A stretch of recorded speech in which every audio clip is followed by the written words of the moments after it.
Chapter 15, Using Management and Accounting Information.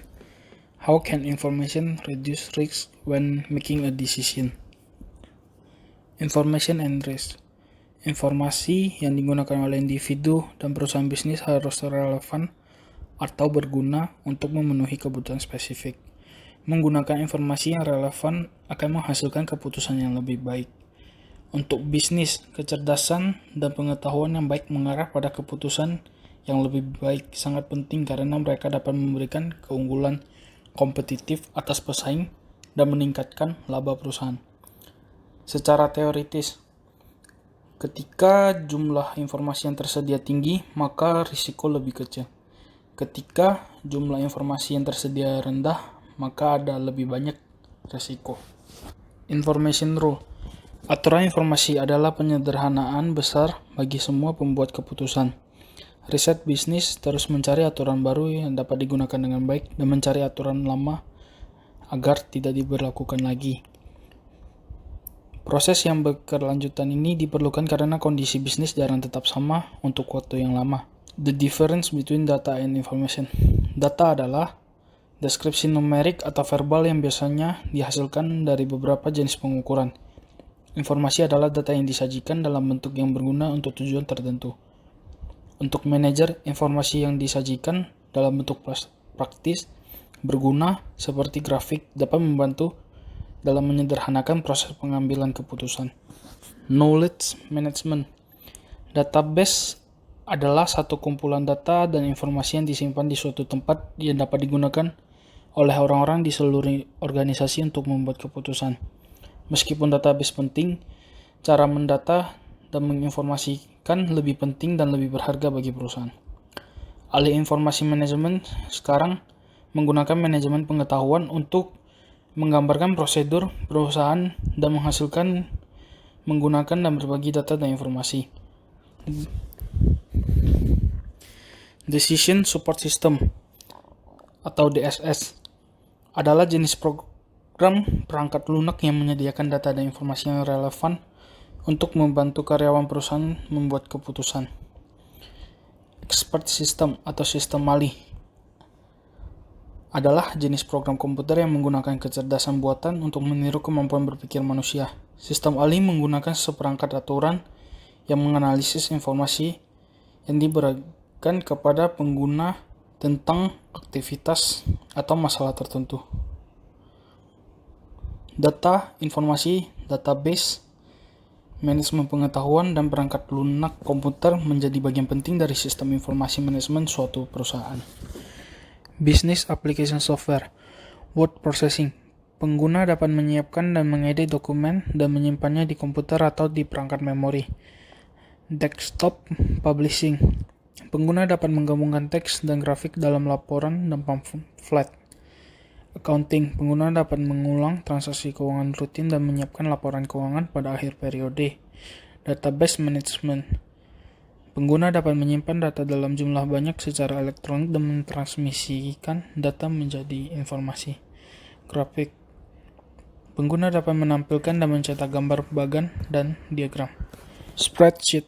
Pengguna dapat mengatur data numerik ke dalam kolom dan baris. What is a Management Information System? Management Information System atau MIS adalah sistem yang memberi para manajer dan karyawan informasi yang mereka butuhkan untuk melakukan pekerjaan mereka seefektif mungkin. Tujuan dari Management Information System adalah untuk mendistribusikan informasi bermanfaat tepat waktu dari sumber internal dan eksternal kepada manajer dan karyawan yang membutuhkan.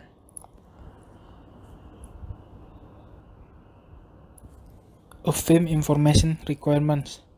Manajer di masing-masing bidang ini membutuhkan informasi spesifik untuk membuat keputusan, yaitu manajer keuangan.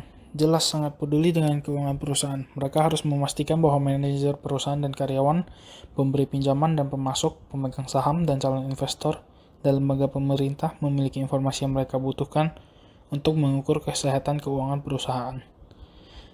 Manajer operasi. Prihatin dengan tingkat penjualan saat ini dan masa depan. Penjualan persediaan saat ini dalam proses dan barang jadi dan ketersediaan biaya sumber daya yang diperlukan untuk menghasilkan produk dan layanan. Manajer pemasaran perlu memiliki informasi rinci tentang produk dan layanan perusahaan yang ditawarkan oleh pesaing. Informasi tersebut termasuk strategi harga, kampanye promosi baru, dan produk pesaing uji pemasaran. Informasi mengenai pelanggan perusahaan, pangsa pasar saat ini, dan yang diproyeksikan serta legislasi produk baru yang tertunda juga penting bagi manajer pemasaran. Manajer sumber daya manusia harus menyadari apapun yang berkaitan dengan karyawan perusahaan. Contoh-contoh kunci termasuk tingkat upah saat ini dan paket manfaat baik di dalam perusahaan maupun di perusahaan yang bersaing untuk karyawan yang berharga. Legislasi saat ini dan keputusan pengadilan yang mempengaruhi praktik ketenaga kerjaan dan rencana perusahaan untuk pertumbuhan, ekspansi, atau merger. Manajer administrasi bertanggung jawab untuk manajer organisasi secara keseluruhan. Dengan demikian mereka prihatin dengan kondisi informasi hanya karena mereka peduli dengan koordinasi sumber daya material, manusia, dan keuangan. Cost and limit of the system. Salah satu tujuan utama dari teknologi informasi perusahaan adalah untuk memastikan bahwa perusahaan memiliki peralatan yang diperlukan untuk memberikan informasi yang dibutuhkan karyawan untuk melakukan keputusan dengan biaya yang wajar. How do employees use a management information system? Dalam menyediakan informasi, MES harus melakukan 5 spesifik, yaitu collecting data. Database harus mencakup semua data masa lalu dan saat ini mungkin berguna dalam mengolah perusahaan. Ada 2 sumber data, yaitu internal dan eksternal. Sumber informasi internal yang paling umum adalah manajer dan karyawan, catatan dan laporan perusahaan, data akuntansi, dan nontolan rapat. Sedangkan sumber eksternal data termasuk pelanggan, pemasok, lembaga keuangan dan bank, perdagangan dan publikasi bisnis, konferensi industri, layanan online, pengacara, sumber pemerintah, dan perusahaan yang berspesialisasi dalam mengumpulkan riset pemasaran untuk organisasi. Yang kedua, storing data. MES harus mampu menyimpan data sampai mereka dibutuhkan dengan cepat. Metode yang dipilih untuk menyimpan data tergantung pada ukuran dan kebutuhan organisasi.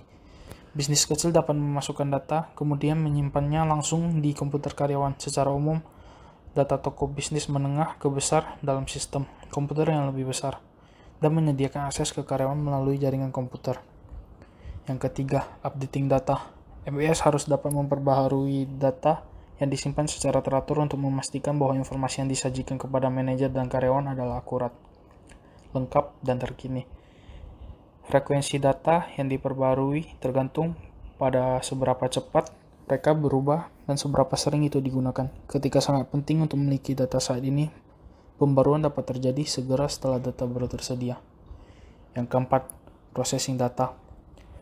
Pengelolaan data adalah transformasi data menjadi bentuk yang berguna untuk tujuan tertentu. Untuk data verbal, pemrosesan ini terutama terdiri dari mengekstraksi bahan yang bersangkutan dari penyimpanan dan menggabungkannya ke dalam laporan. Namun sebagian besar data bisnis berupa angka-angka kelompok besar seperti total penjualan harian atau biaya produksi untuk produk. Untuk pengolahan data bisa memakai statistik. Statistik adalah ukuran yang merangkum karakteristik tertentu dari seluruh kelompok angka. Yang kelima, presenting information. Informasi lisan dapat disajikan dalam bentuk daftar atau paragraf. Karyawan sering diminta untuk menyiapkan laporan bisnis yang termasuk laporan bisnis, yaitu kata pengantar, menjelaskan masalah yang akan dipelajari dalam laporan, mengidentifikasi teknik penelitian yang digunakan, dan menampilkan materi yang akan disajikan dalam laporan. Yang kedua, isi laporan atau badan laporan secara objektif menggambarkan fakta-fakta yang ditemukan dalam proses menyelesaikan laporan. Kesimpulan dalam penyataan fakta yang menggambarkan temuan yang kandung dalam laporan.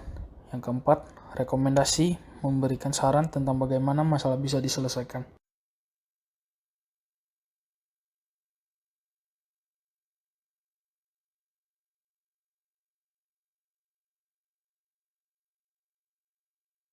Tertentu.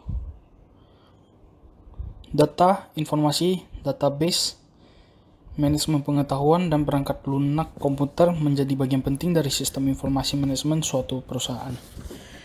Business Application Software. Word Processing. Pengguna dapat menyiapkan dan mengedit dokumen dan menyimpannya di komputer atau di perangkat memori. Desktop Publishing.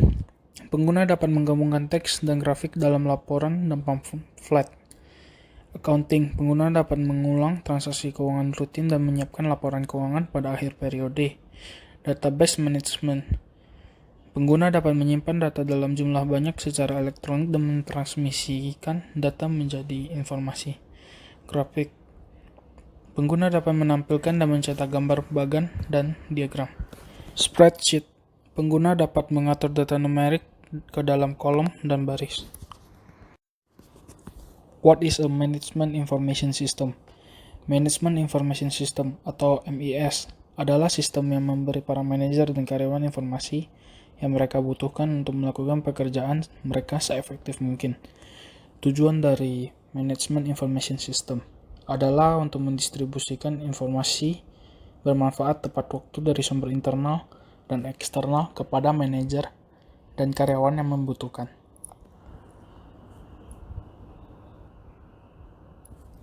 A firm Information Requirements. Manajer di masing-masing bidang ini membutuhkan informasi spesifik untuk membuat keputusan, yaitu manajer keuangan. Jelas sangat peduli dengan keuangan perusahaan. Mereka harus memastikan bahwa manajer perusahaan dan karyawan, pemberi pinjaman dan pemasok, pemegang saham dan calon investor, dan lembaga pemerintah memiliki informasi yang mereka butuhkan untuk mengukur kesehatan keuangan perusahaan. Manajer operasi. Prihatin dengan tingkat penjualan saat ini dan masa depan. Penjualan persediaan saat ini dalam proses dan barang jadi, dan ketersediaan biaya sumber daya yang diperlukan untuk menghasilkan produk dan layanan.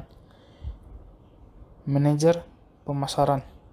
Perlu memiliki informasi rinci tentang produk dan layanan perusahaan yang ditawarkan oleh pesaing. Informasi tersebut termasuk strategi harga, kampanye promosi baru, dan produk pesaing uji pemasaran. Informasi mengenai pelanggan perusahaan, pangsa pasar saat ini, dan yang diproyeksikan serta legislasi produk baru yang tertunda juga penting bagi manajer pemasaran. Manajer sumber daya manusia harus menyadari apapun yang berkaitan dengan karyawan perusahaan. Contoh-contoh kunci termasuk tingkat upah saat ini dan paket manfaat baik di dalam perusahaan maupun di perusahaan yang bersaing untuk karyawan yang berharga. Legislasi saat ini dan keputusan pengadilan yang mempengaruhi praktik ketenaga kerjaan dan rencana perusahaan untuk pertumbuhan, ekspansi, atau merger. Manajer administrasi bertanggung jawab untuk manajer organisasi secara keseluruhan. Dengan demikian mereka prihatin dengan kondisi informasi hanya karena mereka peduli dengan koordinasi sumber daya material, manusia, dan keuangan. Cost and limit of the system. Salah satu tujuan utama dari teknologi informasi perusahaan adalah untuk memastikan bahwa perusahaan memiliki peralatan yang diperlukan untuk memberikan informasi yang dibutuhkan karyawan untuk melakukan keputusan dengan biaya yang wajar. How do employees use a management information system? Dalam menyediakan informasi, MIS harus melakukan 5 spesifik, yaitu collecting data. Database harus mencakup semua data masa lalu dan saat ini mungkin berguna dalam mengolah perusahaan. Ada 2 sumber data, yaitu internal dan eksternal. Sumber informasi internal yang paling umum adalah manajer dan karyawan, catatan dan laporan perusahaan, data akuntansi, dan nontolan rapat. Sedangkan sumber eksternal data termasuk pelanggan, pemasok, lembaga keuangan dan bank, perdagangan dan publikasi bisnis, konferensi industri, layanan online, pengacara, sumber pemerintah, dan perusahaan yang berspesialisasi dalam mengumpulkan riset pemasaran untuk organisasi. Yang kedua, storing data. MIS harus mampu menyimpan data sampai mereka dibutuhkan dengan cepat. Metode yang dipilih untuk menyimpan data tergantung pada ukuran dan kebutuhan organisasi. Bisnis kecil dapat memasukkan data, kemudian menyimpannya langsung di komputer karyawan. Secara umum, data toko bisnis menengah ke besar dalam sistem komputer yang lebih besar, dan menyediakan akses ke karyawan melalui jaringan komputer. Yang ketiga, updating data. MES harus dapat memperbaharui data yang disimpan secara teratur untuk memastikan bahwa informasi yang disajikan kepada manajer dan karyawan adalah akurat, lengkap, dan terkini. Frekuensi data yang diperbarui tergantung pada seberapa cepat mereka berubah dan seberapa sering itu digunakan. Ketika sangat penting untuk memiliki data saat ini, pembaruan dapat terjadi segera setelah data baru tersedia. Yang keempat, processing data. Pengelolaan data adalah transformasi data menjadi bentuk yang berguna untuk tujuan tertentu. Untuk data verbal, pemrosesan ini terutama terdiri dari mengekstraksi bahan yang bersangkutan dari penyimpanan dan menggabungkannya ke dalam laporan. Namun, sebagian besar data bisnis berupa angka-angka kelompok besar, seperti total penjualan harian atau biaya produksi untuk produk. Untuk pengolahan data bisa memakai statistik. Statistik adalah ukuran yang merangkum karakteristik tertentu dari seluruh kelompok angka. Yang kelima, presenting information. Informasi lisan dapat disajikan dalam bentuk daftar atau paragraf. Karyawan sering diminta untuk menyiapkan laporan bisnis, yang termasuk laporan bisnis yaitu kata pengantar, menjelaskan masalah yang akan dipelajari dalam laporan, mengidentifikasi teknik penelitian yang digunakan, dan menampilkan materi yang akan disajikan dalam laporan. Yang kedua, isi laporan atau badan laporan secara objektif menggambarkan fakta-fakta yang ditemukan dalam proses menyelesaikan laporan. Kesimpulan dalam penyataan fakta yang menggambarkan temuan yang kandung dalam laporan. Yang keempat, rekomendasi memberikan saran tentang bagaimana masalah bisa diselesaikan.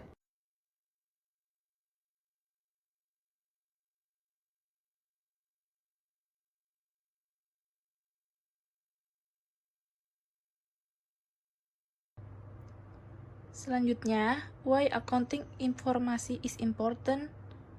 Accounting adalah proses mengumpulkan, menganalisis, dan melaporkan informasi keuangan secara sistematis. Accounting informasi dapat berfungsi untuk menjawab pertanyaan mengenai kejadian di masa lalu dan membantu dalam mengambil keputusan di masa yang akan datang. Why audit financial statement are important? Audit bertujuan untuk memastikan laporan keuangan sebuah perusahaan itu sesuai.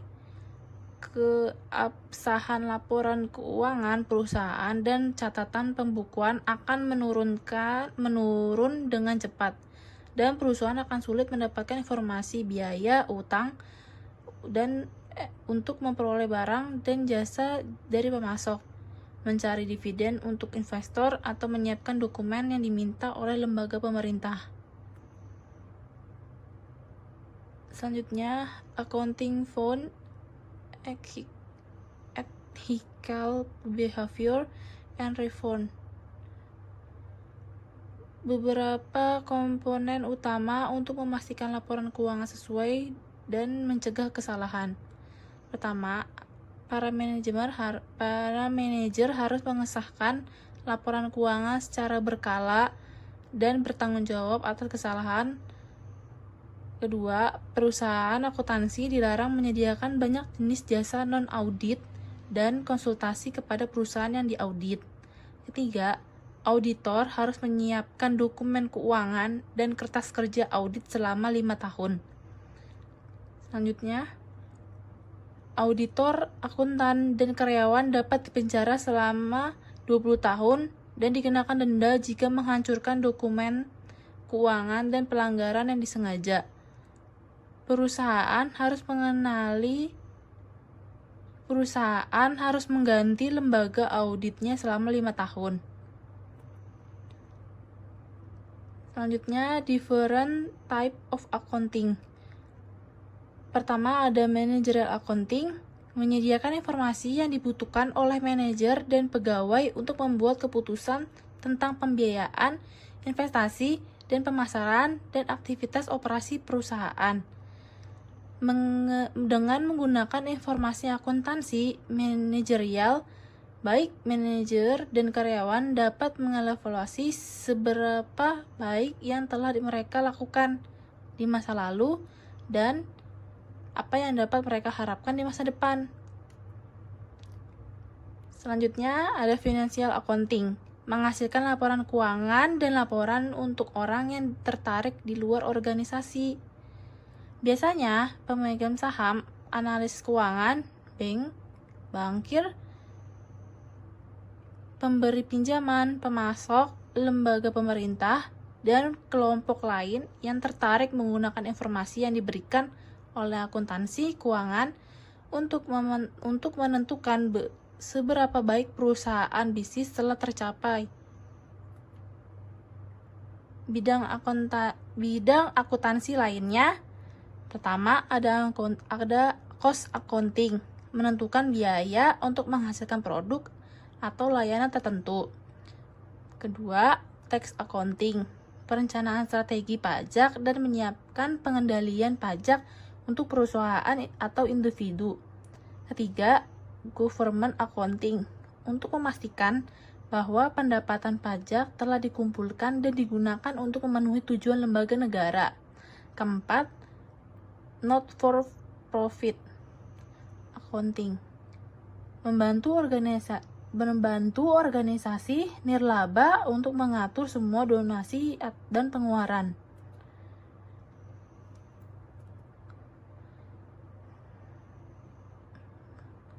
Career in accounting, yang dilakukan oleh akunting dalam keseharian mereka. Pertama, memastikan bahwa perusahaan yang menggunakan prosedur akuntansi.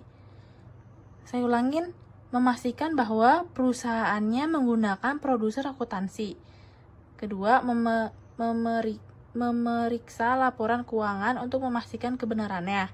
Ketiga, menghitung jumlah pajak yang terutang, menyiapkan pengembalian pajak, dan memastikan bahwa pajak yang dibayar benar dan tepat waktu.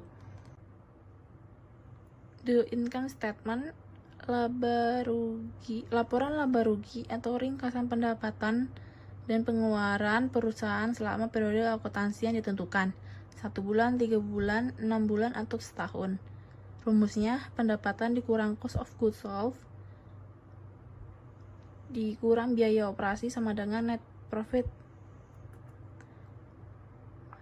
Selanjutnya ada revenue. Revenue adalah jumlah uang yang diterima oleh perusahaan dari jumlah barang, menjual jasa, atau melakukan kegiatan bisnis. Gross profit adalah jumlah total semua barang dan jasa yang dijual selama periode akuntansi. Net sales adalah jumlah uang aktual yang diterima oleh perusahaan untuk barang dan jasa yang dijualnya setelah penyesuaian untuk pengambilan, tunjangan, dan diskon.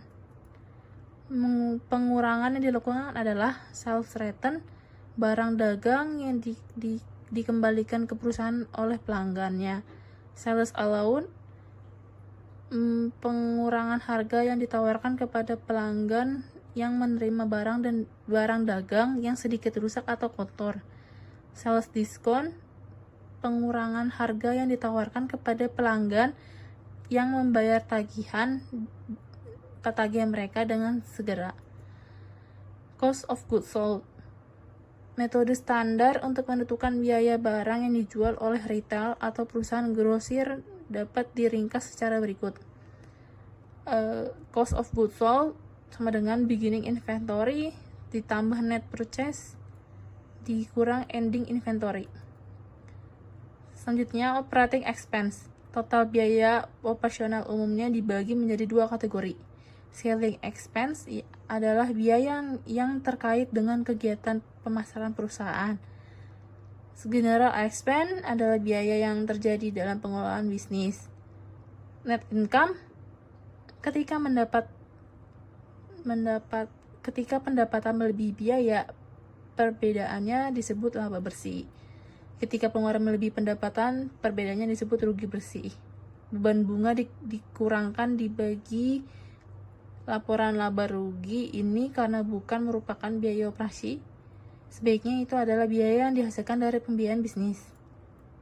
Ini contoh dari income statement for the year ended.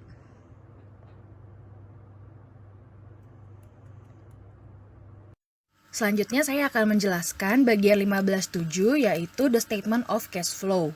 Nah, the statement of cash flow ini mengilustrasikan bagaimana aktivitas operasi, investasi, dan pendanaan perusahaan mempengaruhi kas selama periode akuntansi.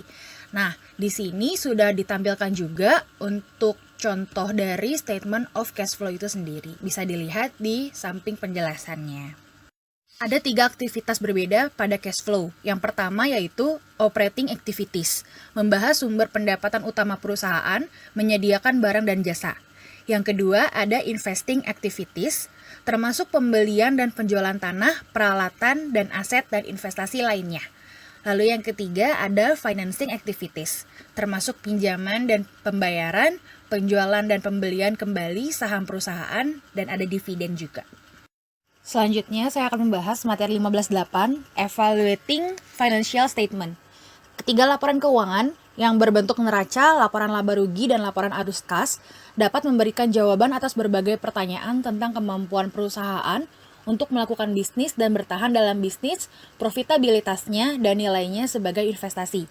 Untuk mengevaluasi kesehatan keuangan perusahaan, seringkali langkah pertama adalah membandingkan data keuangan perusahaan dengan hasil keuangannya sendiri selama periode akuntansi baru-baru ini, dan dengan perusahaan lain dalam industri yang serupa. Ada 2 poin yang dibahas dalam materi 15.8 ini. Yang pertama yaitu adanya comparing financial data, dan yang kedua itu financial ratio, di mana untuk yang comparing financial data, itu bisa mengidentifikasi tren dalam pertumbuhan, pinjaman, dan variabel bisnis lainnya. Lalu yang kedua itu menentukan apakah perusahaan berada di jalur yang benar dalam hal memenuhi tujuan jangka panjangnya. Lalu untuk yang financial ratio adalah angka yang menunjukkan hubungan antara 2 elemen laporan keuangan perusahaan.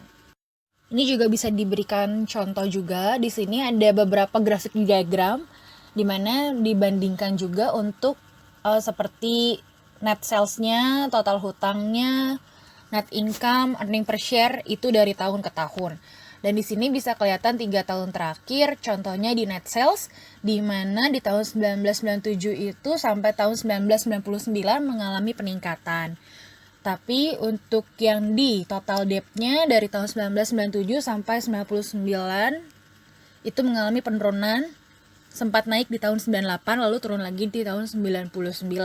Nah, itu menunjukkan berarti perusahaan itu mampu untuk sedikit demi sedikit membayar hutangnya, sehingga untuk total hutangnya semakin menurun di tiap tahunnya, seperti itu. Di dalam poin financial ratio ini, kita bisa membahas 3 hal, yaitu mengukur kemampuan perusahaan untuk mendapatkan keuntungan, yang kedua mengukur kemampuan perusahaan untuk membayarkan hutangnya, yang ketiga mengukur seberapa baik perusahaan mengelola inventarisnya. Kita akan bahas yang pertama, yaitu mengukur kemampuan perusahaan untuk mendapatkan keuntungan.